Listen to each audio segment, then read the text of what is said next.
Hello everyone. चलो शुरू करते हैं इस स्टोरी का एक नया एपिसोड।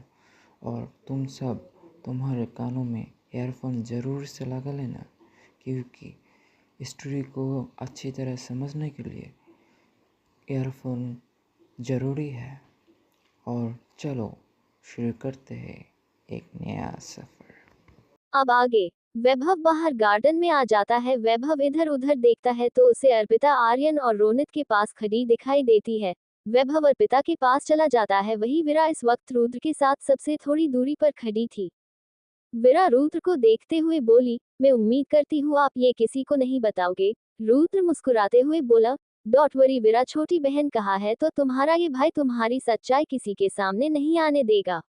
विरा मुस्कुराकर हाँ में सर हिला देती है।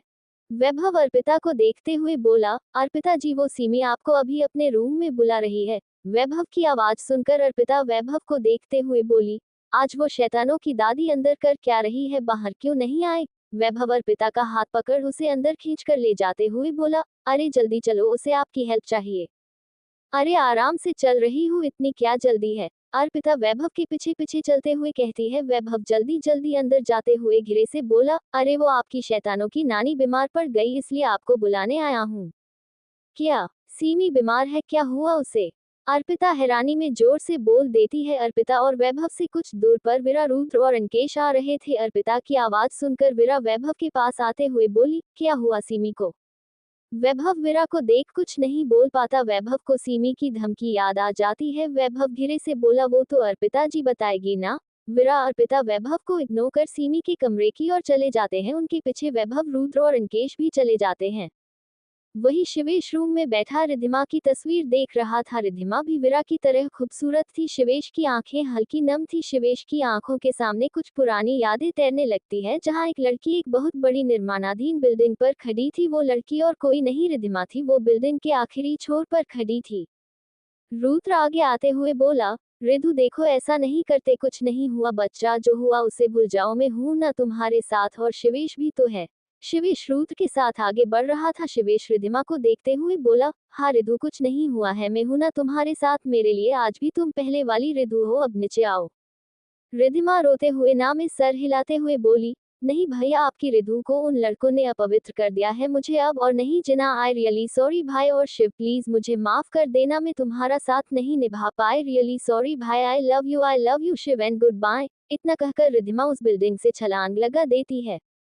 शिवेश और रुद्र एक साथ चिल्लाते हुए भागते हैं। रिधु दोनों झांक कर देखते हैं। रिद्धिमा ने अपनी आंखें बंद कर रखी थी। उसकी आंखों से आंसू बह रहे थे और उसने अपने दोनों हाथ हवा में फैला रखे थे और एक जोरदार आवाज के साथ रिद्धिमा नीचे खड़ी एक कार पर जाकर गिरती है। कार के कांच टूटकर बिखर जाते हैं और कार अंदर की तरफ मुड़ जाती है और रिद्धिमा के सर से खून बहने लगता है। शिवेश और रुद्र भागते हुए सीढ़ियां उतरते हैं। लगभग 150 सीढ़ी पार कर दोनों नीचे आते हैं। रुद्र रिद्धिमा को देखता है। रिद्धिमा की सांसें अभी चल रही थी। रुद्र रिद्धिमा को गाड़ी से नीचे उतारते हुए बोला, बच्चा कुछ नहीं होगा तुम्हें, आपका भाई आपको कुछ नहीं होने देगा। रिद्धिमा मुस्कुराते हुए आंखें खोलती है और बहुत मुश्किल से बोली, भाई आप हर जन्म मेरे भाई बनना। इतना कहकर रिद्धिमा एक गहरी सांस लेती है और उसकी सांसें रुक जाती है। रुद्र रिद्धिमा को गोद में उठाकर गाड़ी तक पहुंच चुका था। रिद्धिमा के हाथ हवा में लटक जाते हुए शिवेश गाड़ी का दरवाजा खोलते हुए बोला, रुद्र जल्दी कर, तू रुक क्यों गया। रुद्र के कदम वही जम गए थे। रुद्र रिद्धिमा को गोद में लिए ही वही बैठ जाता है। शिवेश रुद्र के पास आता है। शिवेश रिद्धिमा की ओर देखता है। रिद्धिमा की गर्दन एक तरफ झुक जाती है और उसकी आंखें खुली की खुली रह जाती है। शिवेश रिद्धिमा को हिलाते हुए बोला, रिधु रिधु मेरी बात सुनो, रिधु बोलो तो सही, कुछ देखो, तुम्हें कुछ नहीं होगा। शिवेश पागलों की तरह हरकत कर रहा था। रुद्र कसकर अपनी आंखें बंद कर लेता है। उसकी आंखों से एक कतरा आंसू बह जाता है। रुद्र अपना एक हाथ उठा रिद्धिमा की आंखें बंद कर देता है। तभी वहां वैभव, मानसी जी और राजीव जी आ जाते हैं। शिवेश यही सब याद कर रहा था कि अचानक वो अपनी यादों से बाहर आ जाता है। उसके माथे पर पसीना और आंखों में आंसू थे। शिवेश फोन बंद कर बालकनी की तरफ चला जाता है और सिगरेट जलाकर उसके कस लेने लगता है। वही आशु रोते रोते सो गई थी। आशु का भी एक कड़वा अतीत था जिसकी याद आज अंश ने आशु को दिला दी थी। आशु की पुरानी यादें आज फिर से ताज़ा हो गई थी। आशु बहुत स्ट्रोंग थी पर अतीत की कड़वी याद आते ही आशु कमजोर पड़ जाती थी। वही अंश खुद को हट कर रहा था। अंश ने दीवार पर इतने पंच मारे कि उसके हाथों से खून बहने लगा था। अंश का गुस्सा धीरे धीरे कम होने लगता है। अब सिर्फ और सिर्फ अंश को गिल्ट हो रहा था। कुछ वक्त बाद अंश शावर लेकर बाहर निकल जाता है। अर्पिता सबसे पहले रूम में आती है, उसके पीछे वैभव आता है। अर्पिता को देख सीमी बोली, दी जल्दी से कोई दवा वगैरह दो ना, मेरा पेट बहुत दर्द कर रहा है। अगर दी को पता चला ना तो वो मुझे डाइट पर ला देगी, फिर वही घास फूस खाने को मिलेगा। सीमी इस बात से अनजाने कि वीरा बाहर खड़ी उसकी बात सुन रही है। अर्पिता सीमी को चेक करती है और अपने साथ लाई ट्रीटमेंट बैग से इंजेक्शन निकाल उसे तैयार करने लगती है। सीमी इंजेक्शन देख बेड के दूसरी साइड चली जाती है। ये देख अर्पिता बोली, सीमी तुम्हारा पेट दर्द कर रहा है ना, इधर आओ, इंजेक्शन तो लगवाना पड़ेगा, तो मैं से भाग नहीं सकती। सीमी अर्पिता और वैभव की ओर देखते हुए बोली, नहीं दी, मेरा दर्द इंजेक्शन देखते ही भाग गया, आप जाओ, मैं ठीक हूँ। तभी वीरा अंकेश और रुद्र के साथ अंदर आते हुए बोली, चुपचाप इंजेक्शन लगावाओ। सीमी वीरा को देख वैभव को घूरने लगती है। वैभव सीमी को देख खुद को घुरता देख अर्पिता की ओर अंगुली कर देता है। तब तक अर्पिता खड़े हो सीमी के पास जाकर सीमी के हाथ पर इंजेक्शन लगा देती है और सीमी को पता नहीं चलता है। अर्पिता इंजेक्शन लगा उसके ऊपर कॉटन लगाते हुए बोली, हो गया। अर्पिता की आवाज पर सीमी अर्पिता को देखती है, फिर अपने हाथ को जहां कॉटन लगी थी और अर्पिता वहां सहला रही थी। सीमी अर्पिता को देखते हुए बोली, आपने मुझे इंजेक्शन लगा दिया। अर्पिता हाँ में सर हिला देती है। सीमी खुश होने लगती है। उससे पहले वीरा की आवाज सुन मायूस हो जाती है। आज से तुम डाइट कर रही हो, अगर तुमने इस बार पोटैटो या ऑयल के खाने को हाथ भी लगाया ना तो पूरे जिंदल मेंशन के 15 चक्कर लगाने को तैयार रहना। अब लेट जाओ, बैठी क्यों हो। सीमी जल्दी से बेड पर लेट जाती है और खुद को ब्लैंकेट से कवर कर लेती है। कुछ वक्त बाद गार्डन में हल्दी की तैयारी हो गई थी। सभी अब तैयार होने में लगे थे। सीमी की तबीयत कुछ हद तक ठीक हो गई थी। सीमी ने अनारकली येलो कलर की ड्रेस पहनी थी, बालों की चोटी, होठों पर हल्की पिंक लिपस्टिक, आंखों में गहरा काजल। इतने में ही सीमी कयामत लग रही थी। वही आशु अब तक सोकर उठ गई थी, उसका मूड ऑफ था, पर फिर भी वीरा के बारे में सोचकर उसके फेस पर हल्की स्माइल आ जाती है। आशु ने येलो लहंगा पहना था जिस पर छोटे बड़े फ्लावर बने थे, खुले बाल, हल्का सा मेकअप। आशु भी सीमी की तरह खूबसूरत दिखाई दे रही थी। वही सारे लड़कों का ड्रेस कोड एक ही था, सबने येलो कुर्ता और व्हाइट पजामा पहन रखा था। सबकी जैकेट अलग थी, येलो कलर की थी पर प्रिंट अलग था। अन्य अनुज, तन्वी और किट्टू भी आ गए थे। ये भी शादी तक यही रुकने वाले थे। किट्टू ने येलो कलर का सूट पहना हुआ था, बालों की फ्रेंच चोटी और हल्का मेकअप जिसमें मासूम किट्टू और ज्यादा प्यारी और सुंदर लग रही थी। तन्वी ने येलो लहंगा पहना था जिसका दुपट्टा रेड कलर का था। तन्वी भी खूबसूरत लग रही थी। अर्पिता ने येलो साड़ी पहन रखी थी जो उसका परफेक्ट फिगर को अच्छी तरह शो कर रही थी, ऊपर से खुले बाल। आज तो रुद्र की धड़कन अर्पिता को देख रुकने वाली थी।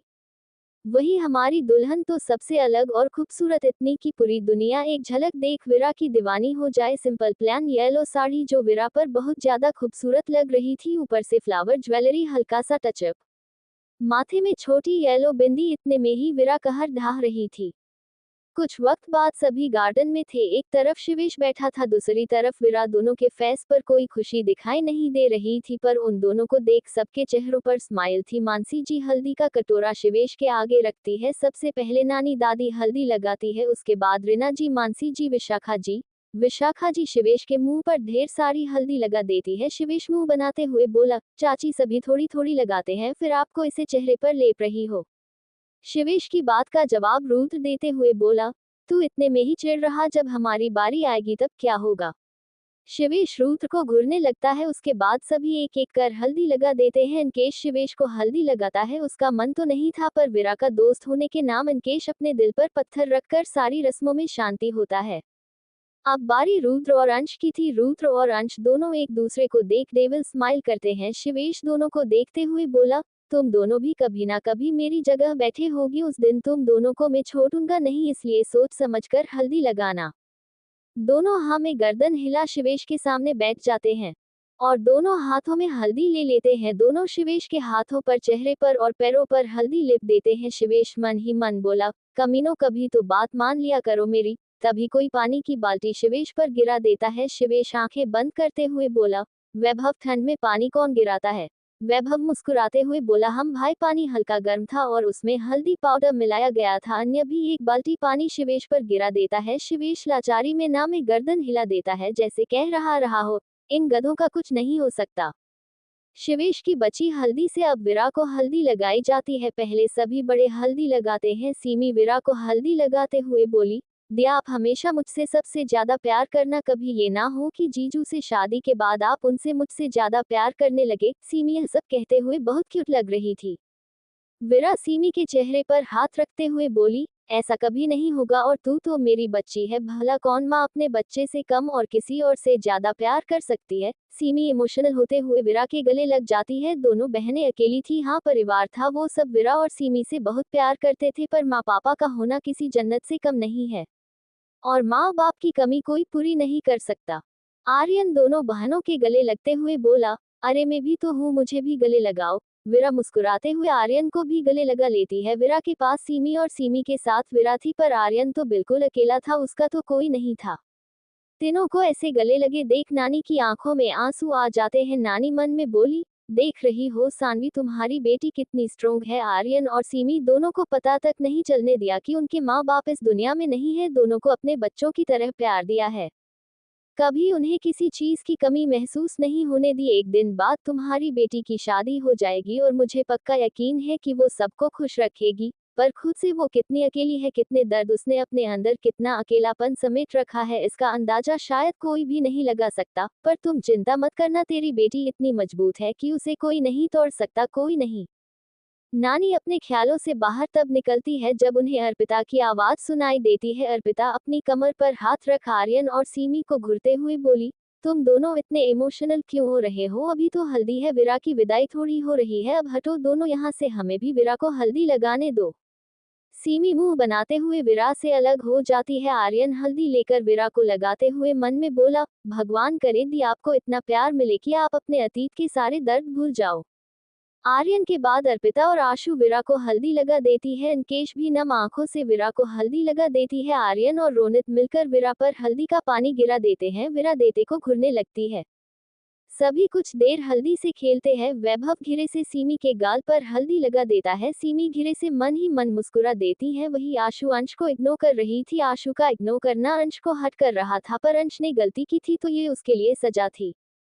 वही अन्य किट्टू से बात करने की कोशिश कर रहा था, पर कर नहीं पा रहा था। अन्य किट्टू के पीछे जाकर खड़ा हो जाता है। किट्टू पीछे पलटती है तो अन्य से टकरा जाती है। किट्टू अन्य को देख बोली, सॉरी, वो गलती से टकरा गई।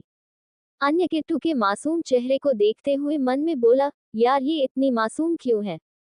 किट्टू अन्य के ऐसे देखने से अनकंफर्टेबल हो जाती है। किट्टू वहां से जाने लगती है। किट्टू को जाता देख अन्य बोला, रुको।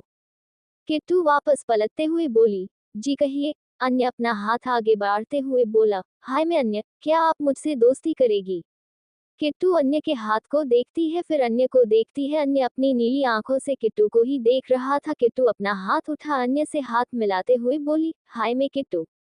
अन्य धीरे से बोला, तुम्हारी तरह तुम्हारा नाम भी बहुत सुंदर है। किट्टू अन्य को देख बोली, कुछ कहा आपने। अन्य धीरे से मुस्कुराते हुए बोला, वो आपका नाम बहुत सुंदर है, यही कहा था। कुछ देर मस्ती करने के बाद सभी अंदर चले जाते हैं। अगली सुबह रागिनी ऑफिस में अपने कैबिन में बैठी कुछ सोच रही थी। वो विरा को इस कंपनी से निकालने का सोच रही थी। कुछ देर सोचते रहने के बाद उसे कुछ याद आता है और उसके फेस पर एक डेविल स्माइल आ जाती है। आज शिवेश, रुद्र और अंश तीनों ऑफिस आए थे क्योंकि मेहंदी और संगीत का प्रोग्राम तो रात को होने वाला था। शिवेश अपने केबिन में बैठा काम कर रहा था, तभी रागिनी एक फाइल उठा शिवेश के केबिन में आती है। शिवेश सर उठा ऊपर देखता तो उसे रागिनी आते दिखाई देती, जिसे देख शिवेश मन में बोला, अब एक और आ गई मेरा दिमाग खाने, क्या चाहिए इन लड़कियों को मुझसे। रागिनी टेबल पर फाइल रख शिवेश के पास जा उसके कंधे पर हाथ चलाते हुए पीछे की तरफ जाती है। शिवेश रागिनी को देख एक फैक स्माइल कर देता है। रागिनी शिवेश के पीछे जा उसके कंधों पर हाथ रख अपना चेहरा शिवेश के कंधे पर रखते हुए उसके कान में बोली, तुम मुझे इग्नोर कर रहे हो शिवेश।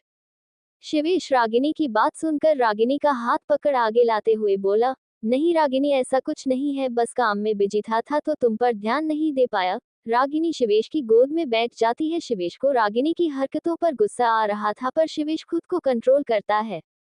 शिवेश मन में बोला, पता नहीं रुद्र ने इस लड़की के बारे में पता लगाया है कि नहीं, मैं अब और ज्यादा दिन इसे नहीं झेल सकता। रागिनी शिवेश को कहीं खोया देख उसके फेस पर अंगुली चलाते हुए बोली, बेबी कहाँ खो गए तुम।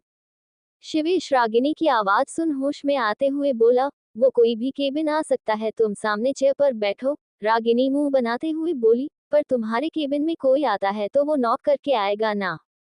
शिवेश रागिनी को अपनी गोद से खड़ा करते हुए बोला, रुद्र और अंश वो दोनों तो नहीं आते हैं नॉक करके। रागिनी शिवेश की बात सुनकर मुंह फुलाते हुए शिवेश की सामने वाली चेयर पर बैठ जाती है। रागिनी सीरियस फेस बनाते हुए बोली, मुझे तुम्हें एक बात बतानी थी, पता नहीं तुम्हें बताना चाहिए या नहीं पर फिर भी तुम्हारा जानना जरूरी है। शिवेश रागिनी की बात सुनकर सीरियस होते हुए बोला, हाँ बोलो। रागिनी बात आगे बढ़ाते हुए बोली, वो कल मैं डेनिस कैफे काल्पनिक नाम में गई थी और वहाँ हमारे डिजाइन डिपार्टमेंट की हेड वो विरा मुझे हमारी कंपनी के राइवल वही जिन्हें हमारी कंपनी की प्रेजेंटेशन चुराई थी, क्या नाम उनका, सोचने का नाटक करते हुए शिवेश रागिनी की बात बहुत ध्यान से सुन रहा था। शिवेश रागिनी को नाम बताते हुए बोला, मुकेश अरोड़ा। रागिनी शिवेश की बात सुनकर बोली, हाँ हाँ मुकेश अरोड़ा, मैंने विरा को कल उसके साथ कैफे में देखा था और विरा उससे बहुत चिपक चिपक कर बातें कर रही थी। शिवेश का इतना सुनना ही था कि उसकी आंखें गुस्से से लाल हो जाती है। रागिनी शिवेश को गुस्से में देख शातिर स्माइल करते हुए आगे बोली, पता नहीं क्यों पर मुझे शक हो रहा है कहीं विरा ने ही तो हमारे प्रेजेंटेशन उस तक पहुंचाए हो और बाद में तुम्हें इम्प्रेस करने के लिए दूसरी प्रेजेंटेशन बनाए हो, या ये भी हो सकता है वो कुछ बड़ा करना चाहती हो। शिवेश मन ही मन गुस्से में दांत पिसते हुए बोला, तुमसे यही उम्मीद थी विरा शर्मा और तुमने अपनी असलियत बहुत जल्दी दिखा दी। I hate you Virat Sharma, I hate the person who betrays me. Now you will definitely be punished for it. Ragini Shivesh को इतने गुस्से में देखते हुए बोली, अब देखती हूँ विरा शर्मा तुम क्या करती हो। और रही मुकेश की बात तो वो तुमसे सिर्फ और सिर्फ फायदे के लिए हाथ मिला रहा था और इस कंपनी से निकलते ही तुम एक यूजलेस पर्सन बन जाओगी। शिवेश रागिनी को देख बोला, तुम जाओ और रुद्र और अंश को मेरी कैबिन में भेजो। रागिनी हाँ में सर हिला चली जाती है। शिवेश अपना फोन उठा किसी का नंबर डायल करता है। सामने वाले के फोन उठाते ही शिवेश गुस्से में बोला, अभी के अभी ऑफिस आओ, और इतना कह कॉल कट कर देता है। रागिनी अंश के केबिन का डोर नॉक करती है। अंदर अंश और रुद्र दोनों बैठे थे। अंश ने कम इन कहा और रागिनी डोर खोल अंदर जाती है और अंश और रुद्र को देख बोली, आप दोनों को शिवेश सर बुला रहे हैं। अंश रागिनी को देखा में सर हिला देता है और रागिनी वहां से चली जाती है। कुछ देर में अंश और रुद्र शिवेश के केबिन में बैठे थे। शिवेश गुस्से में उबल रहा था। इस वक्त शिवेश ग्लास विंडो के पास खड़ा बाहर देख रहा था। रुद्र शिवेश को देखते हुए बोला, अब बताएगा भी कि हमें यहाँ क्यों बुलाया है और तू इतना गुस्से में क्यों है। शिवेश अंश और रुद्र को देखते हुए बोला, तुम लोगों को पता है हमारी कंपनी की प्रेजेंटेशन को किसने मुकेश अरोड़ा को बेचा। अंश ना में सर हिलाते हुए बोला, नहीं अभी तक पता नहीं चल पाया, इसका क्या तुझे पता है। शिवेश हाँ में सर हिलाते हुए गुस्से में दांत पिसते हुए बोला, हाँ वो और कोई नहीं। शिवेश आगे कुछ कहता उससे पहले ही डोर नॉक की आवाज आती है। शिवेश दरवाजे की ओर घुरकर देखने लगता है। रुद्र ने कम इन कहा, दरवाजा खोल। विरा अंदर आती है। केबिन में अंश और रुद्र को एक नजर देख विरा शिवेश को देखती है जो गुस्से में उसे ही देख रहा था। विरा शिवेश को गुस्से में देख बोली, आपने मुझे ऑफिस किस लिए बुलाया है।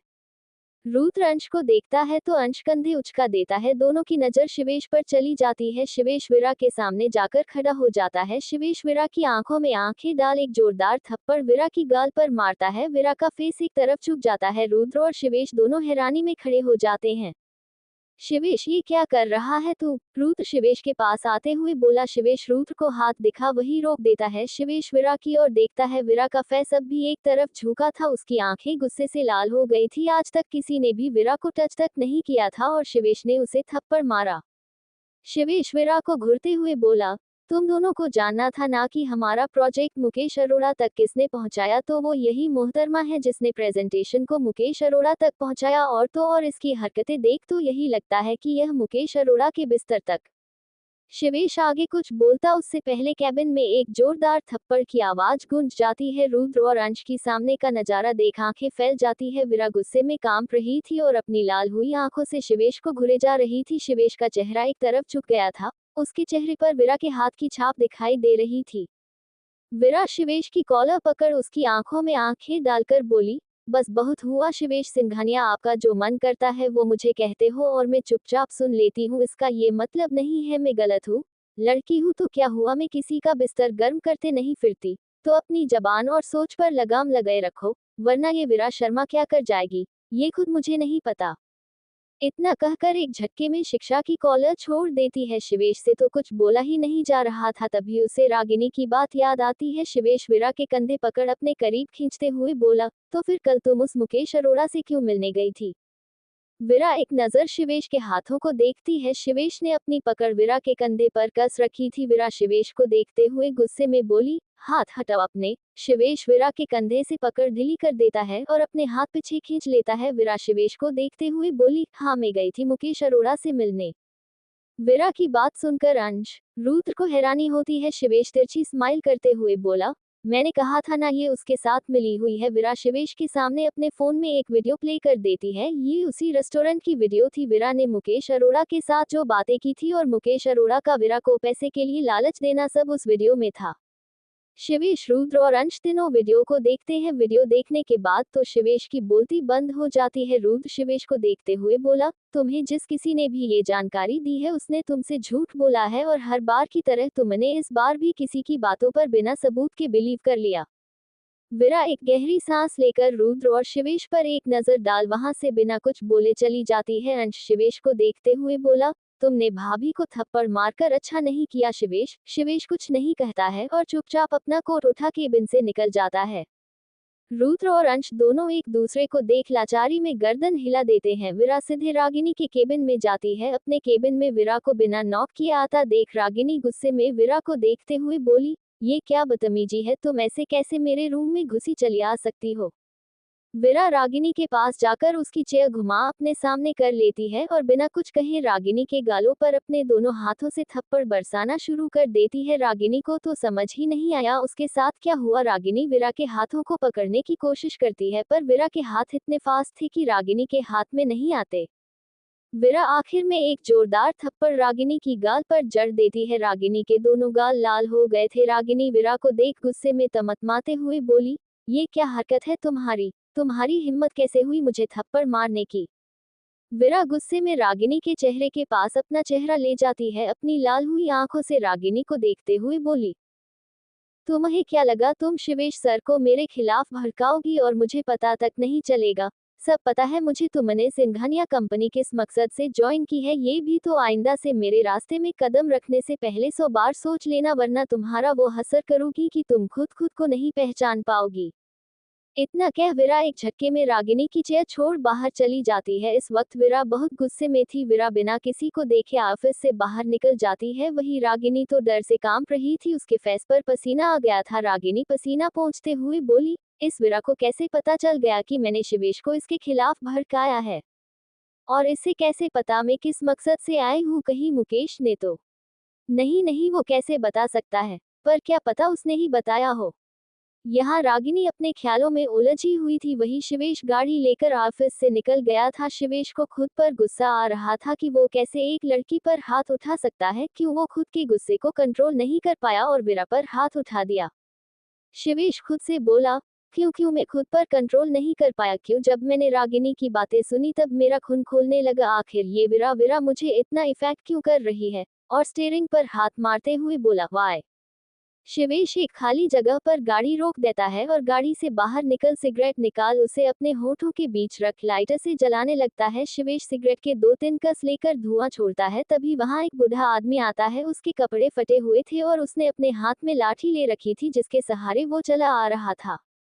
वो आदमी शिवेश के पास आकर रुक जाता है और शिवेश को देखने लगता है। शिवेश अपने ऊपर किसी की नज़र महसूस कर उस आदमी की ओर देखता है और सिगरेट का कस लेते हुए बोला, क्या हुआ, आप मुझे ऐसे क्यों देख रहे हो?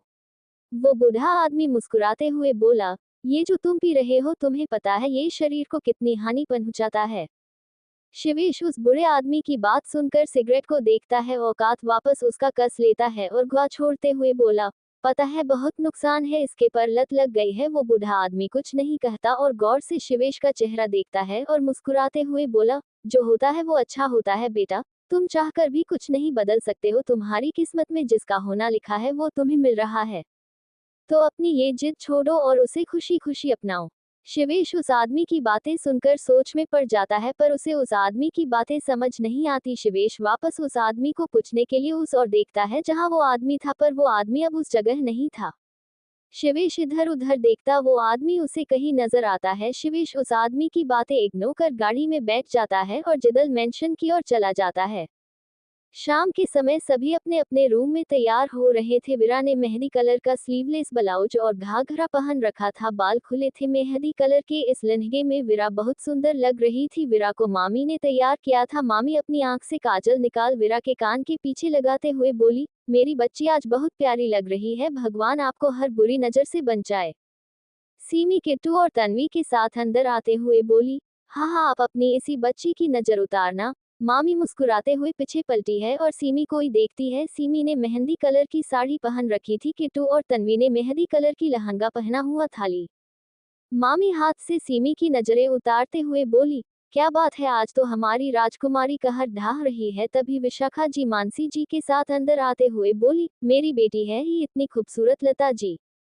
सीमी विशाखा जी की बात पर मुस्कारा देती है। मानसी जी आंख से काजल निकाल सीमी के कान के पीछे लगाते हुए बोली, अपनी नजर हटाओ, मेरी बेटी से नजर लगाओगी क्या। मानसी जी की बात सुनकर वीरा, किट्टू और तन्वी मुस्कुरा देती है और लता जी और विशाखा जी का मुंह बन जाता है। वही आशु के कमरे के बाहर अंश खड़ा था। अंश ने मेहंदी कलर का कुर्ता और व्हाइट पजामा पहन रखा था। अंश की मस्कुलर बॉडी पर ये लुक बहुत जच रहा था। अंश गहरी सांस लेकर आशु के रूम के दरवाजे पर नॉक करता है। आशु ने लहंगा पहना था, वो पूरी तरह तैयार हो गई थी। डोर पर नॉक की आवाज सुनकर आशु दुपट्टा उठा उसे कंधे पर लगाते हुए दरवाजा खोल देती है। सामने अंश को देख आशु का मुंह बन जाता है। अंश तो आशु में कहीं खो सा गया था। आशु लग ही इतनी प्यारी रही थी। आशु अंश के सामने हाथ हिलाते हुए बोली, अंश अंश अंश अंश। आशु की आवाज सुनकर होश में आता है। अंश आशु को देख बिना वक्त गंवाए कान पकड़ उठक बैठक लगाते हुए बोला, आशु आई एम सॉरी, मैंने वो गुस्से में कर दिया था। मैं अपना गुस्सा कंट्रोल नहीं कर पाया और मैंने तुम्हें हर्ट कर दिया। आगे से मैं कभी ऐसा नहीं करूंगा। आशु अंश को उठक बैठक लगाता देख हैरान हो जाती है। आशु अंश को रोकते हुए बोली, अरे रुको, ये क्या कर रहे हो तुम, कोई देखेगा तो क्या सोचेगा। अंश उठक बैठक जारी रखते हुए बोला, कोई कुछ भी सोचे, मुझे इससे कोई मतलब नहीं है। मुझे तुमसे माफी चाहिए, तुम मुझे माफ कर दो तो मैं रुक जाऊंगा। आशु अंश को गुस्से में घूरने लगती है। अंश को आशु के घूरने से कोई फर्क नहीं पड़ता। आशु अंश की साइड से निकलते हुए बोली, ठीक है किया माफ। इतना कहकर आशु वीरा के रूम की तरफ चली जाती है। वही अर्पिता ने गहरे मेहंदी कलर का लहंगा पहन रखा था। अर्पिता अपने रूम से निकलकर दुपट्टा ठीक करते हुए आगे जा रही थी। वही सामने से रुद्र अपने फोन में इम्पोर्टेंट ईमेल पढ़ता आ रहा था। उसका पूरा ध्यान फोन में था, वही अर्पिता का पूरा ध्यान दुपट्टे में था और दोनों की एक जोरदार टक्कर हो जाती है। अर्पिता की हाइट रुद्र से थोड़ी छोटी थी। अर्पिता का सिर सीधा रुद्र के सीने से लगता है। अर्पिता सिर सहलाते हुए रुद्र को देख बोली, सीना है या पत्थर, मेरा सिर फोड़ दिया। रुद्र तो अर्पिता को देखने में खो गया। उसकी धड़कन 100 की स्पीड से आगे बढ़ रही थी। अर्पिता रुद्र को कुछ ना बोलता देख उसके फेस के सामने हाथ हिलाते हुए बोली, हेलो मिस्टर जी, कहाँ खो गए आप। रुद्र अर्पिता की आवाज सुनकर अर्पिता से अपनी नजरें हटा देता है और अर्पिता से बोला, जी आप कुछ कह रही थी क्या। अर्पिता हाँ में सर हिलाते हुए बोली, हाँ वो मैं कह रही थी सॉरी, कल आप मेरी वजह से जल गए, पर सच्ची कसम से अपने गले पर हाथ रख, मैंने जानबूझकर आप पर चाय नहीं गिराई थी। रुद्र तो अर्पिता की मासूमियत देख मुस्कुरा देता है। रुद्र को मुस्कुराया देख अर्पिता क्यूट फेस बनाते हुए बोली, आप मुस्कुरा रहे हो और मैं सॉरी कह रही हूँ। रुद्र प्यार से अर्पिता का गाल खींचते हुए बोला, आप शक्ल इतनी प्यारी बना रही थी तो हंसी कंट्रोल नहीं कर पाया, और आपको सॉरी कहने की कोई जरूरत नहीं है। वैसे भी मेरी वजह से आपको आंटी से डांट खाने को मिली तो उसके लिए सॉरी। अर्पिता अपनी गाल पर से हाथ हटाते हुए बोली, हाँ वैसे भी मेरी कोई गलती नहीं थी, आपने मुझे सॉरी नहीं कहा था इसलिए मैंने सॉरी कहलाने के लिए आपको सॉरी बोला था। अब आपने सॉरी कह ही दिया है तो चलो, अर्पिता जिंदल भी इतनी कठोर नहीं है, आपको माफ कर देती हूँ। रुद्र का हैरानी से मुंह खुला का खुला रह जाता है। मतलब ये लड़की उससे सॉरी कहलाने के लिए उसे सॉरी कह रही थी। गलती तो इसकी थी ना कि मेरी। अरे डेफिनेटली इसकी थी, चाय इसने गिराई थी मेरे ऊपर। अर्पिता रुद्र का खुला मुंह देख बंद करते हुए उसका गाल थपथपाते हुए बोली, मुंह बंद कीजिए वरना कोई मक्खी अंदर चली जाएगी। इतना कहकर अर्पिता एटीट्यूड में रुद्र की साइड से निकल वहां से चली जाती है। वही रुद्र फटी आंखों से अर्पिता को जाता देखता रहता है। अन्य रुद्र के कंधे पर हाथ रखते हुए बोला, भाई कोई भूत वूत देख लिया क्या, ऐसे आंखें फाड़े किसको देख रहे हो। रुद्र अन्य की बात सुनकर उसकी ओर देखता है और उसकी बात इग्नोर कर बोला, कुछ नहीं बस ऐसे ही, चल गार्डन में चलते हैं। अन्य हाँ में सर हिला देता है। कुछ देर में सभी गार्डन में मौजूद थे। सभी लड़के एक तरफ बैठे थे, वही लड़की एक तरफ। वीरा को वहां की गई सजावट पर बिठाया गया था और दो लड़कियां वीरा को मेहंदी लगा रही थी। वीरा को मेहंदी लगाने का बिल्कुल भी मन नहीं कर रहा था, पर नानी ने वीरा को पहले ही धमकी दे दी थी कि वीरा को सारी रस्मों रिवाजों को मानना होगा। वही शिवेश गुमसुम बैठा था। उसने अपने नाम की मेहंदी रिद्धिमा के हाथों में इमेजिन की थी और अब इसका उल्ट हो रहा था। ना रिद्धिमा है, ना रिद्धिमा का साया, और शिवेश के नाम की मेहंदी भी किसी और के हाथों में लग रही है। सीमी बीच में खड़ा होते हुए बोली, तो आज हमारी विरादी की मेहंदी है और साथ में संगीत, तो अब हम बिना वक्त गवाए संगीत शुरू करते हैं। पर संगीत कुछ अलग होने वाला है। अन्य सीमी को देखते हुए बोला, अलग तो पहले से ही है, तुम जैसी बंदरिया जो होस्ट कर रही है। सीमी अन्य की बात सुनकर उसे बुरी तरह घुरने लगती है। सीमी रिना जी को देखते हुए बोली, रिना आंटी आपके इस छछूंदर को समझा दो, मुझसे पंगा ना ले, वरना सच्ची कह रही हूँ मैं इसका खून कर दूंगी। रिना जी कुछ कहती उससे पहले ही अन्य खड़ा होते हुए बोला, ऐसे कैसे तुम मेरा खून कर सकती हो, मैंने भी कोई हाथों में चूड़ियां नहीं पहन रखी है। और अपने डोले दिखाते हुए बोला, पता है कितनी मेहनत की इनको बनाने में, तो मैं क्या करूं, और तुम ये अपनी बॉडी का प्रदर्शन मेरे सामने ना करो तो ही अच्छा है, वरना। अन्य अपनी आंखें छोटी कर सीमी को घूरते हुए बोला, वरना क्या। सीमी अपनी कमर पर हाथ रख अन्य को एक हाथ से रोकने का इशारा करते हुए बोली, सोचने दो ना, बीच में मत बोलो। वैभव सिर पकड़ते हुए बोला, ये दोनों लड़ते क्यों रहते हैं हमेशा, और ये अन्य इसकी तो मैं। वैभव खड़ा हो दोनों के बीच में जाकर खड़ा होते हुए बोला, तुम दोनों अब अपने इस युद्ध पर विराम दो, आज संगीत है तो प्लीज तुम दोनों इसे अखाड़ा बनाने की कोशिश मत करो। अन्य अपनी जगह पर जाकर बैठ जाता है। अन्य को सीमी को परेशान करने में बड़ा मजा आता था, वही सीमी अन्य को अब भी घूर रही थी। वैभव सीमी को अन्य को घुरता देख बोला, उसे घुना बंद करो और जो कह रही थी उसे आगे कहो। सीमी वैभव को देख धीरे से बोली, तो तुम यहाँ क्यों खंभे की तरह खड़े हो जाओ अपनी जगह। वैभव सीमी की बात सुन गुस्से में उसे आंखें छोटी कर घुरता है और फिर लाचारी में सर हिलाते हुए मन में बोला, इस बॉम्ब का कुछ नहीं हो सकता, कब किस बात पर ब्लास्ट हो जाए कोई नहीं बता सकता, और अपनी जगह जाकर बैठ जाता है। वैभव के जाने के बाद सीमी आगे बोली, तो मैं कहा थी। अन्य एक बार फिर बोला, जिंदल मेंशन में। इस बार सभी बड़े एक साथ बोले, अन्य दांत दिखाते हुए बोला, सॉरी अब नहीं बोलूंगा बीच में। सीमी आगे कहती है, हम दो टीम में डिवाइड है, एक टीम आप लोगों सभी लड़कों आदमियों और बूढ़ों ग्रिन की ओर हाथ करते हुए, और एक है हमारी। जब भी जो सॉफ्ट प्ले होगा उस पर डांस करना है, जो सबसे अच्छा डांस करेगा वो विनर होगा, और इसका फैसला करेंगे हमारे दादा दादी और नानी। तो स्टार्ट करते हैं लड़कों की तरफ से, और सामने लगे स्पीकर पर सॉन्ग प्ले करती है लड़कों की ओर से। सबसे पहले राजीव जी और राकेश जी आते हैं। सब लड़के हुटिंग करने लगते हैं शिवेश और अंकेश को छोड़कर। राकेश जी और राजीव जी मानसी जी और लता जी की ओर इशारा करते हुए सॉन्ग के साथ नाचते हुए गाते हैं, आज हमारे दिल में अजब ये उलझन है, गाने बैठे गाना, सामने समधन है, हम कुछ आज सुनाएं, ये उनका भी मन है। गाने बैठे गाना, सामने समधन है। मानसी जी और लता जी दोनों शर्माने लगती है। ये देख विनय, अनुज और अंश हुटिंग करने लगते। वीरा के आधी से ज्यादा मेहंदी लग चुकी थी। राकेश जी आगे बढ़ते हुए मानसी जी के सामने हाथ बाते हुए उन्हें अपने साथ डांस करवाने के लिए ले आते हैं, और राजीव जी लता जी को चारों आगे के बोल और ट्यून पर घिरे घिरे पैर थिरकाने लगते हैं। कानों की बालियां, चांद सूरज लगे, ये बनारस की साड़ी खूब सजे, राज की बात बताएं। समधी जी घायल है आज भी जब समधन की खनकती पायल है, आज हमारे दिल में अजब ये उलझन है, गाने बैठे गाना, सामने समधन है, हम कुछ आज सुनाएं, ये उनका भी मन है। गाने बैठे गाना, सामने समधन है, आगे के बोल लता जी गाते हुए वीरा के पास जाती है। उनकी आंखों में हल्की नमी थी। लता जी वीरा, सीमी और आर्यन तीनों को अर्पिता जितना ही प्यार करती थी।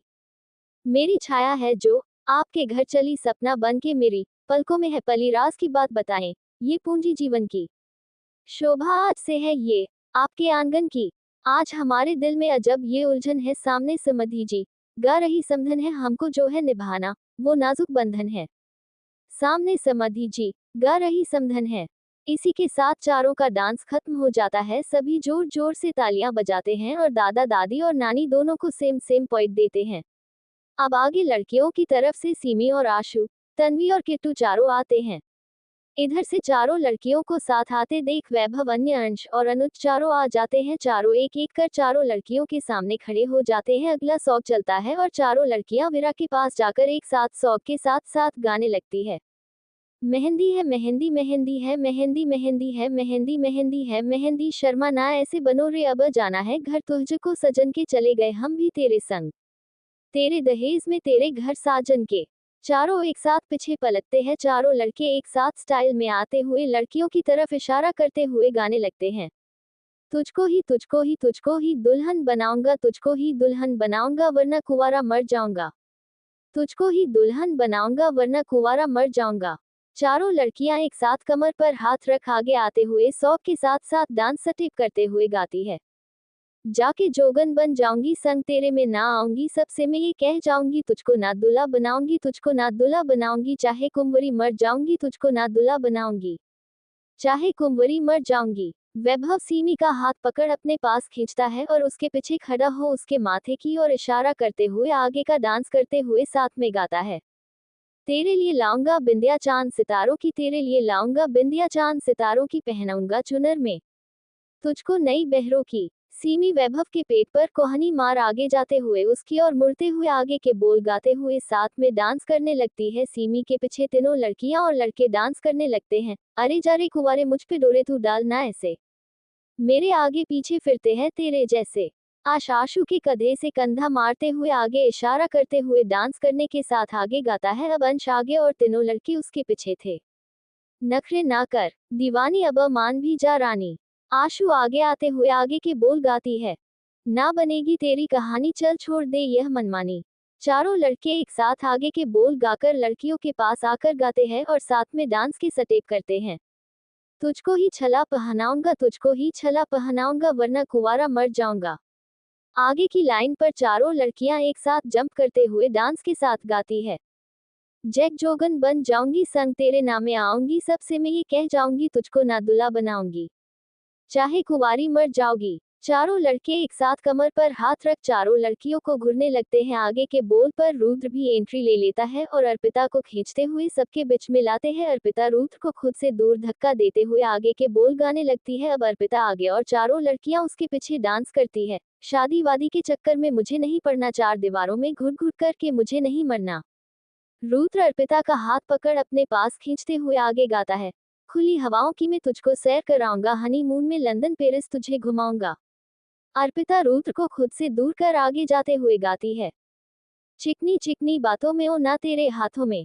रुद्र वापस लड़कों के पास जाते हुए गाता है। मुझको जो टकराएगी तो बाद में पछताएगी। अर्पिता लड़कियों को इशारा करती है। पांचों एक साथ अंगुली नामे हिलाते हुए गाती है और साथ में डांस करती है। ना सेज तेरी सजाऊंगी, ना सेज तेरी सजाऊंगी, चाहे कुंवरी मर जाऊंगी। अब लड़के एक साथ आगे आकर डांस करते हैं। बिन तेरे ना जी पाऊंगा, बिन तेरे ना मर पाऊंगा, सबसे मैं ये कह जाऊंगा तुझको ही दुल्हन बनाऊंगा वरना कुंवारा मर जाऊंगा। इस बार किट्टू और अन्य आगे आते हैं। अन्य आगे बढ़ते हुए आगे के बोल बोला। ये जिद छोड़ दे नाता जोड़ दे, किट्टू हाथ जोड़ते हुए आगे बोली। रब का नाम ले दामन थाम ले। आगे अन्य गाता है। मन भी ले तू मेरा कहना। किट्टू हाथ हिलाते हुए बोली। साथ तेरे ना मुझको रहना। अन्य किट्टू की कमर पकड़ खुद से सटाते हुए बोला। कब डोली बारात में लाऊं, किट्टू माथे पर हाथ रखते हुए बोली। कैसे तुझको मैं समझाऊं। अन्य किट्टू को छोड़ते हुए वार्निंग लुक में बोला। क्या तूने ये सोच लिया है? हाँ। किट्टू दोनों हाथ कमर पर रख लड़कियों के पास जाते हुए गाती है। हाँ मैंने ये सोच लिया है यारो, जहर की पुड़िया लाओ, यह पागल है इससे बचाओ। तेरे बिना मुझको नहीं जीना, करना ऐसी खता कभी ना मुझको, अब ये जहर है पीना, सच में दिल मुझको नहीं सिना, छोड़ के दुनिया चला मैं चला, छोड़ के दुनिया चला मैं चला, छोड़ के दुनिया चला मैं चला, लगता इसकी जान गई रे, लगता इसकी जान गई रे, लगता इसकी जान गई रे, लगता इसकी जान गई रे, लगता इसकी जान गई रे, लगता इसकी जान गई रे, लो मैं मान गई रे, लो मैं मान गई रे, तेरे प्यार को मैं पहचान गई, तुझको ही दुल्हा बनाऊंगी, तुझसे ही शादी रचाऊंगी, वर्ण कुंवारी मर जाऊंगी, तुझको ही दुल्हा बनाऊंगी वर्ण कुंवरी मर जाऊंगी। आखिर में पांचों जोड़ियों का डांस खत्म होता है। आर्यन रोनित को देखते हुए बोला। इन सब का डांस देखकर तो ये लग रहा है गोविंदा और रानी मुखर्जी की जगह इनसे डांस कराते तो सुपरहिट होता। रोनित हाँ में सर हिलाते हुए बोला। सही कह रहा है, मैं तो इन सब का डांस देख इनका फैन हो गया। दादी नानी और दादाजी की ओर देखते हुए बोली। क्या लगता इनका डांस देख तो मुझे कंफ्यूज ज्यादा हो गया, कैसे नंबर दे इनको, नानी बोली। मेरे साथ ही कुछ यही हुआ है कुसुम जी। दादाजी सबको देख बोले, अगर सभी ऐसे डांस करोगे तो हम नंबर नहीं दे पाएंगे। अन्य दादा को देख बोला, क्या यार दादू, हमने कितना अच्छा डांस किया हुए फिर भी आप हमें इन गर्ल्स से ज्यादा नंबर नहीं दे सकते। अन्य की बात सुनकर किट्टू आगे आते हुए बोली, तो हम कौन सा गिल्ली डंडा खेल रहे थे, हमने भी तो तुम लोगों से अच्छा डांस किया है। नानी और दादी आप बताओ, क्या हम गर्ल्स ने अच्छा डांस नहीं किया है? नानी और दादी दोनों एक दूसरे को देखती है। आखिर में नानी गहरी सांस लेते हुए बोली, दोनों टीम ने अच्छा डांस किया है। अब आगे डांस देख के हम बताएंगे कि किसने अच्छा डांस किया है और फाइनल डिसीजन वीरा और शिवेश का डांस देखकर होगा। अब आगे सभी अपनी अपनी जगह बैठ जाते हैं। अब लड़कों से रोनित और आर्यन खड़े होकर आते हैं। रोनित रिना के आगे हाथ बढ़ा देता है। रिना जी मुस्कुराकर रोनित के हाथों में हाथ रख देती है। आर्यन घुटने के बल बैठ विशाखा जी के सामने हाथ करते हुए बोला, है ब्यूटीफुल लेडी, क्या आप मेरे साथ डांस करना पसंद करेगी? विशाखा जी अपना हाथ आर्यन के हाथों में रखते हुए बोली, क्यों नहीं हैंडसम बॉय, हम तो कब से इस पल का इंतजार कर रहे थे। आर्यन विशाखा जी का हाथ पकड़ खड़ा हो जाता है। तभी गाना भी प्ले हो जाता है और आर्यन और रोनित रिना जी और विशाखा जी का हाथ छोड़ देते हैं। विशाखा जी रिना जी की ओर देख इशारा करती है। दोनों शौक के साथ अपने बोल मिलाते हुए कहती है, ओ लड़के दीवाने, कहाँ से आया तू? दुल्हन को ले जाने कहाँ से आया तू? रोनित और आर्यन दोनों आगे बढ़ विशाखा जी और रीना के कंधे से कंधा टकराते हुए गाना शुरू करते हैं और साथ में डांस करते हैं। चल प्यार करेगी, हाँ जी, हाँ जी, मेरे साथ चलेगी न जी, न जी।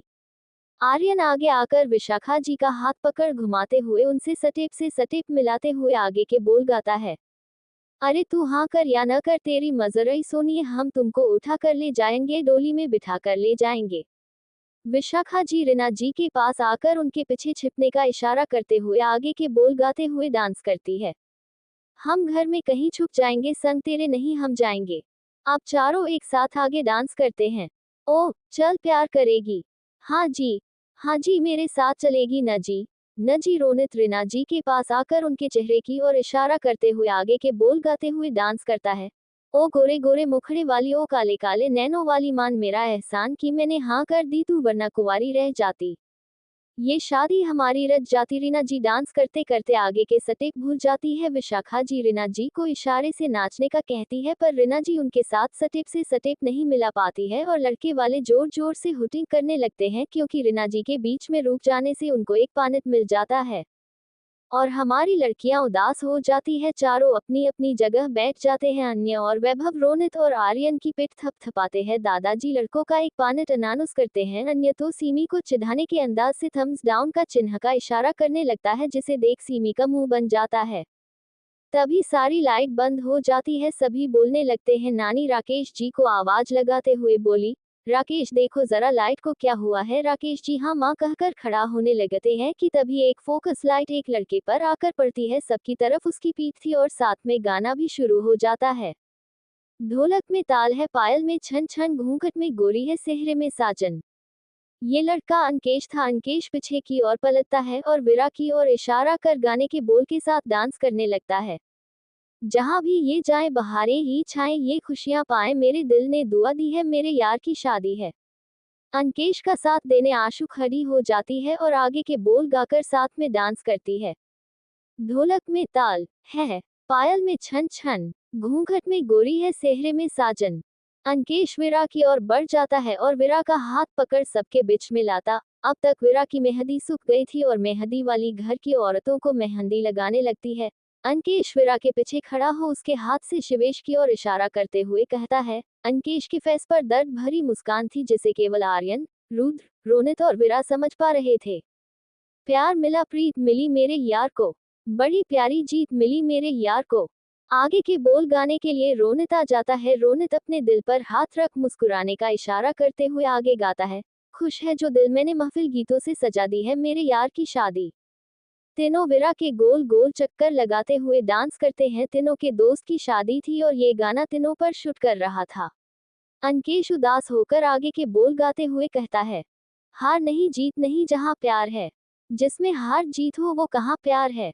रोनित विरा को पीछे से हल्का धक्का देता है और विरा अंकेश की तरफ जाकर उसे गले लगा लेती है। फिर आशु और रोनित भी पीछे से उन्हें गले लगा लेते हैं। आगे के बोल साथ में गाते हैं।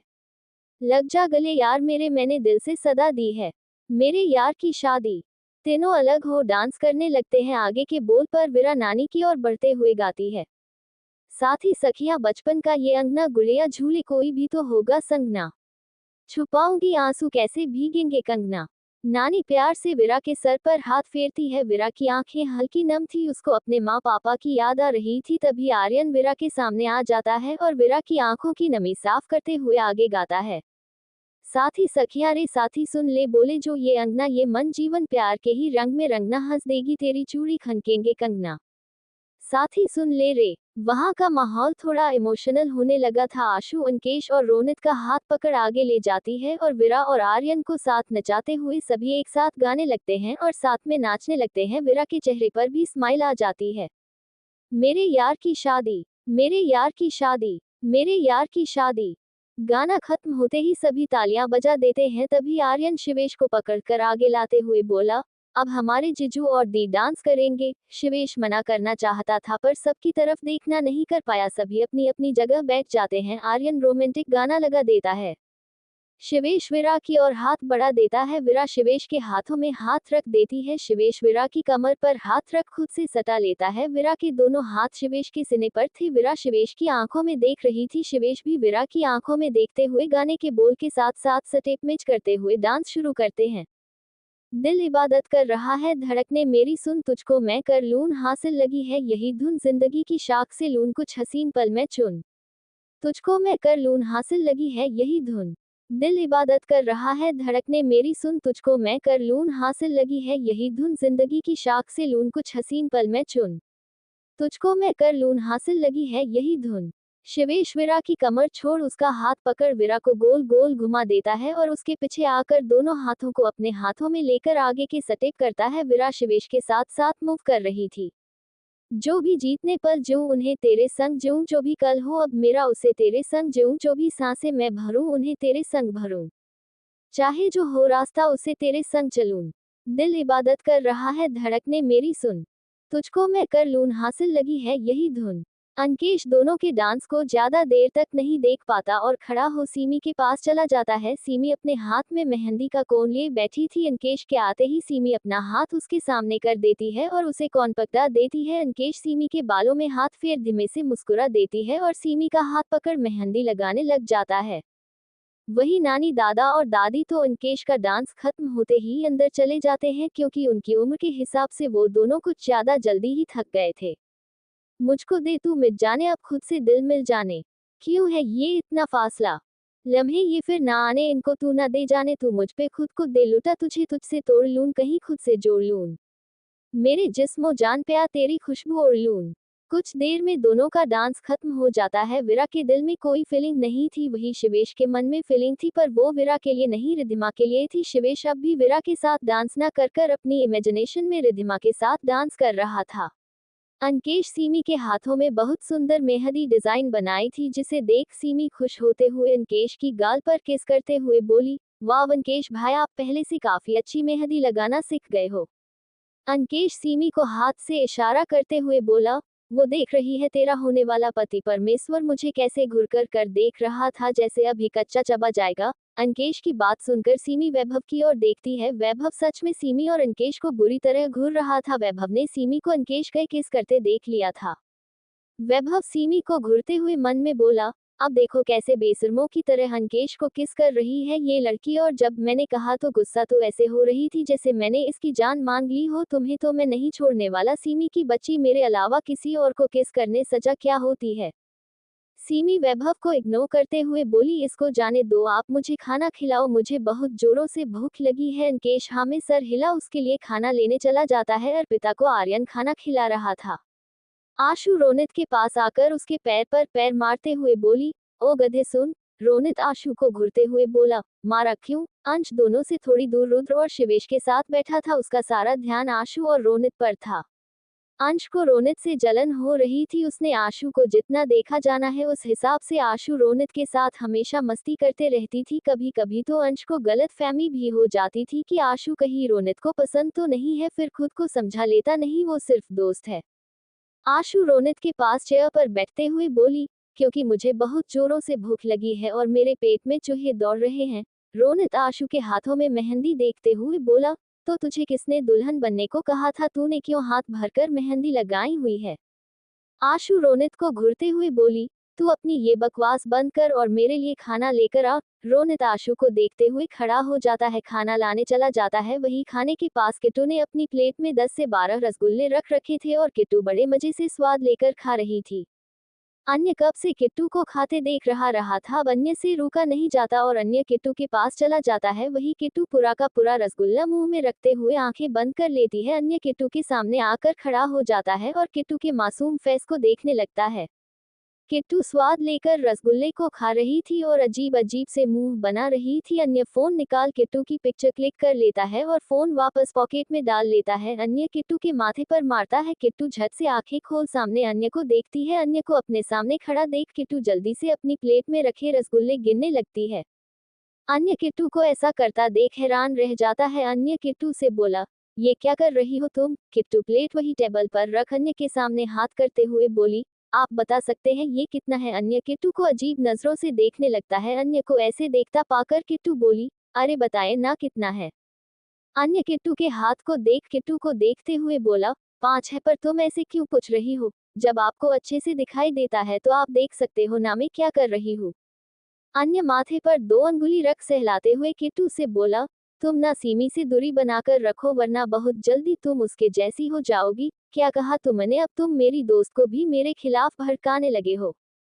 ये लो नाम लिया और शैतान हाजिर। अन्य पीछे मुड़ते हुए बोला, पीछे सीमी खड़ी अन्य को घूर रही थी। अंकेश भी वही था। केंच सीमी को खाली चेयर पर लेकर आया था। उसे क्या पता था आते ही सीमी की भिड़त अन्य से होने वाली है। सीमी अन्य के पास जाकर दांत पिसते हुए बोली, तो मैंने मुझे शैतान कहा? अन्य अपना एक हाथ कमर पर रख पीछे टेबल पर लगाकर आराम से खड़ा हो जाता है और सीमी को देख बोला, हाँ कहा तुम हो ही शैतान। मैंने किट्टू से बात करना क्या शुरू किया? तुम टपक गई यहाँ भी। सीमी अन्य की बात सुनकर उसे गुस्से में देखते हुए बोली, मैं नहीं तुम शैतान हो। तुम्हारा पूरा खानदान शैतान है। चिलगोजे कहीं के आया बड़ा मुझे शैतान कहने वाला। सीमी आगे कुछ कहती उससे पहले ही वह खुद को हवा में पाती है क्योंकि अंकेश को उठा लिया था। अंकेश किट्टू को इशारा करते हुए बोला, किट्टू खाने की प्लेट उठाओ और मेरे पीछे आओ। अन्य आगे बढ़ते हुए बोला, तुमने मेरे खानदान को शैतान कैसे कहा? सीमी अंकेश की बाहों से छूटने की कोशिश करते हुए बोली, भाई छोड़ो मुझे, आज मैं इस गधे बदर जैसी शक्ल में इंसानी भेड़िए को नहीं छोड़ने वाली। आई किल यू। अन्य कहा पीछे रहने वाला। इधर से अन्य बोल रहा था, किट्टू उसके आगे खड़ी थी और इधर से सीमी अंकेश और किट्टू की तो गर्दन दर्द करने लगी थी। अंकेश और किट्टू को दोनों के डायलॉग सुनकर हंसी भी आ रही थी पर दोनों हंसते नहीं है। अब आखिर में अंकेश थक हार कर सीमी पर अपनी पकड़ कस दोनों पर जोर से चिल्लाते हुए बोला, चुप एकदम चुप। सभी जो बातें और खाने में लगे थे सब उनकी ओर देखने लगते हैं। अंकेश वैभव को आवाज लगाते हुए बोला, वैभव वैभव इधर आओ। वैभव उठकर उनके पास आ जाता है और अंकेश को देखते हुए बोला, क्या हुआ? अंकेश सीमी को वैभव की गोद में देते हुए बोला, ये ले संभाल इस आफत की पुड़िया को और इसे खाना खिला देना। वैभव हाँ में सर हिला देता है। सीमी जो अब तक वैभव को घूर रही थी अंकेश की बात सुनकर खुद को देखती है तो वैभव की गोद में थी। सीमी अंकेश को देख मायूस फेस बनाते हुए बोली, भाई मुझे तो आप खाना खिलाने वाले थे ना? अंकेश सीमी को देख कुछ नहीं कहता और अन्य को देखते हुए बोला, अन्य हर बार सीमी को चिढ़ाना बंद करो। इस बार अगर मैंने तुम दोनों को झगड़ते देखा ना तो दोनों सजा के तौर पर कल शादी एंटेड नहीं कर पाओगे। सीमी और अन्य एक साथ बोले, नहीं करेंगे, हमें शादी देखनी है। अंकेश दोनों को देखता है और उनको हेयर सेक करने को कहता है। दोनों हाथ मिलाते हैं और दोस्त बन जाते हैं। वैभव वहां से एक खाली टेबल के पास जाता है और सीमी को चेयर पर बिठा देता है और वापस आकर प्लेट में खाना निकाल सीमी की ओर चला जाता है। वैभव सीमी से बात नहीं कर रहा था।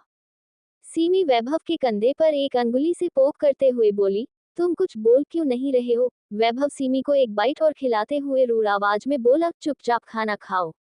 वही अंकेश एक प्लेट खाना लेकर विरा के रूम के बाहर खड़ा था। विरा डांस खत्म होते ही अंदर आ गई थी। अंकेश गेट पर नॉक करता है। दरवाजा अंदर से खुला था। विकास ने कपड़े चेंज कर लिए थे और मेहंदी भी साफ कर ली थी। अभी मेहंदी का कलर उसके हाथों में पूरी तरह नहीं खिला था। विरा बेड पर बैठी एक बुक पढ़ रही थी। जब भी उसके दिमाग में एक साथ कई बातें चलने लगे तो विरा अपना दिमाग एक जगह करने के लिए बुक का सहारा लेती थी। गेट पर नॉक की आवाज सुनकर विरा गेट की ओर देखती है जहां अंकेश खाने की प्लेट लिए खड़ा था। अंकेश को गेट पर खड़ा देख विरा अंकेश से बोली, वहां क्यों खड़े हो, अंदर आओ। अंकेश अंदर आ जाता है और विरा के सामने बेड पर बैठते हुए बोला, तुमने खाना क्यों नहीं खाया था। विरा खाने की प्लेट को देखते हुए बोली, बस मन नहीं था खाने का इसलिए नहीं खाया। अंकेश खाने की एक बाइट विरा की ओर बाढ़ते हुए बोला, मॉम कहती है खाली पेट नहीं सोना चाहिए, अगर मन ना हो तो भी थोड़ा सा खाना खा लेना चाहिए। विरा एक नजर अंकेश के हाथ को देखती है, फिर अंकेश को देख खाने की बाइट खा लेती है। अंकेश दूसरी बाइट बनाने लगता है। विरा अंकेश को देखते हुए बोली, तो मैंने खाना खाया। अंकेश विरा को एक बाइट और खिलाते हुए बोला, हाँ मैंने खा लिया। विरा आंखें छोटी कर अंकेश को घूरते हुए बोली, तुम्हें कितनी बार कहा है मैंने कि मेरे सामने झूठ मत बोला करो। अंकेश कुछ नहीं कहता है और विरा को बाइट खिलाने लगता है। विरा उसका हाथ पकड़ उसके मुंह की ओर करते हुए उसे खिला देती है। अंकेश मुस्कुरा देता है। दोनों खाना खा ही रहे थे कि तभी शिवेश दरवाजा खुला देख अंदर आता है। सामने अंकेश विरा को खाना खिलाता देख उसके कदम दरवाजे पर ही ठहर जाते हैं। विरा और अंकेश किसी का ध्यान उस तरफ नहीं जाता है। शिवेश दोनों को देख एक हाथ से दरवाजे पर नॉक करता है। अब जाकर दोनों का ध्यान शिवेश की तरफ जाता है। विरा शिवेश को देख बोली, तुम यहाँ। शिवेश एक नजर अंकेश को देख वापस विरा को देखते हुए बोला, मुझे तुमसे कुछ बात करनी है। अंकेश और विरा का खाना लगभग पूरा हो गया था। अंकेश खड़ा हो जाता है और विरा को देख बोला, मैं जाता हूँ। विरा हाँ में गर्दन हिला देती है। अंकेश रूम से बाहर चला जाता है।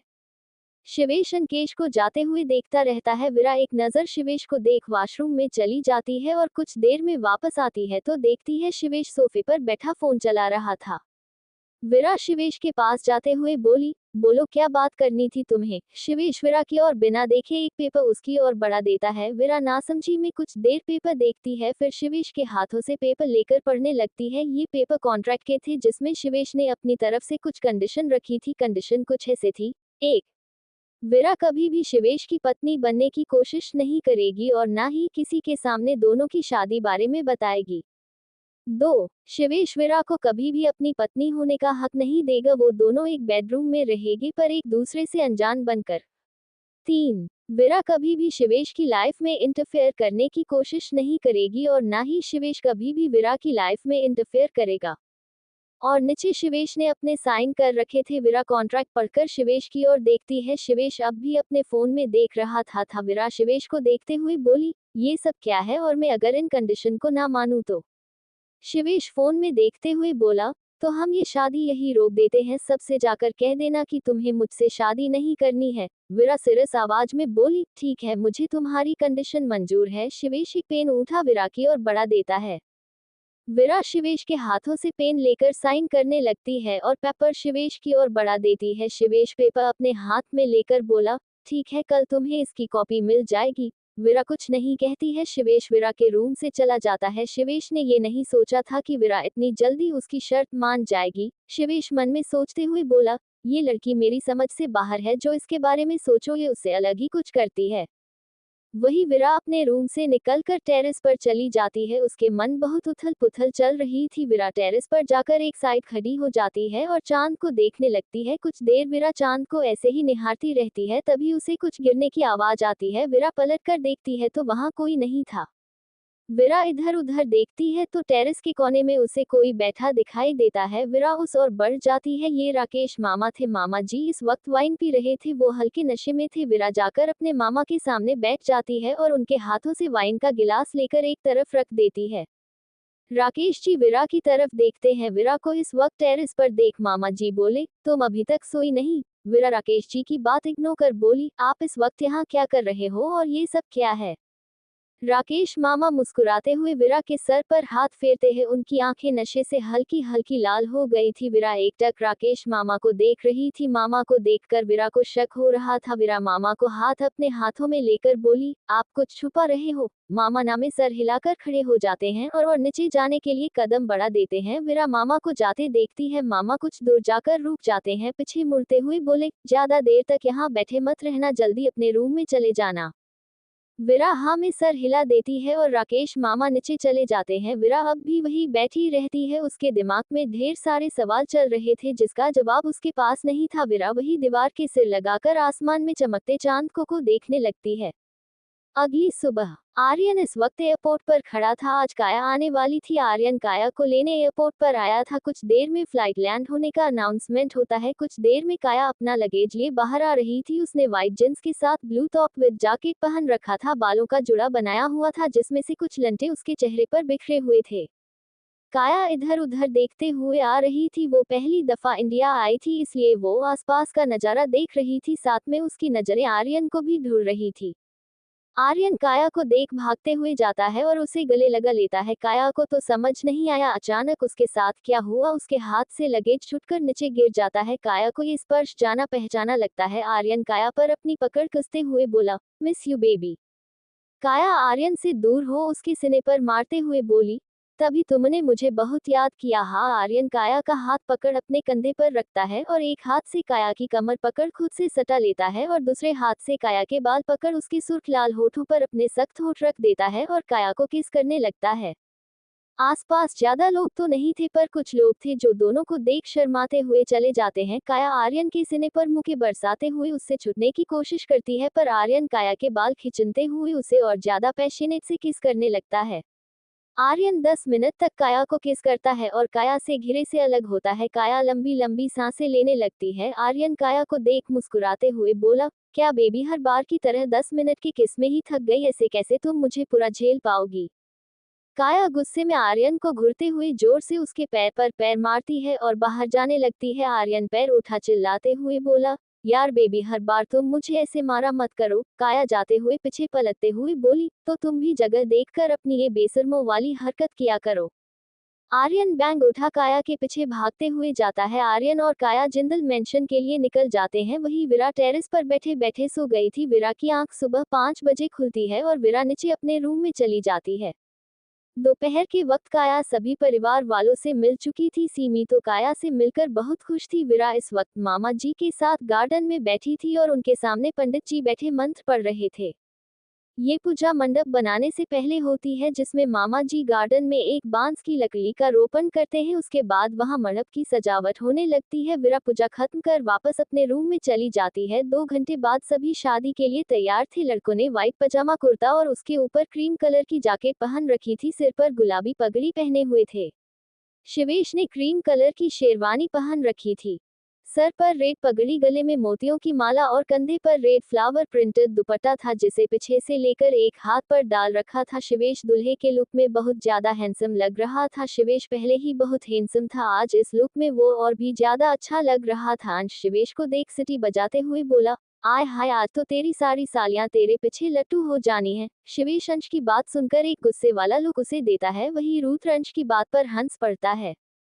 तभी मानसी जी शिवेश के रूम में आती है। शिवेश को अपने सामने दुल्हा बने देख मानसी जी की आंखें हल्की नम हो जाती है। ये खुशी के आंसू थे। मानसी जी अपनी आंख से काजल निकाल शिवेश के कान के पीछे लगा देती है और अपने साथ लाया सहरा शिवेश की पगड़ी पर बांधते हुए कहती है, आज हमारा बेटा बहुत प्यारा लग रहा है। थू थू थू, किसी की नजर ना लगे आपको। शिवेश अपनी माँ को खुश देख धीमे से मुस्कुरा देता है।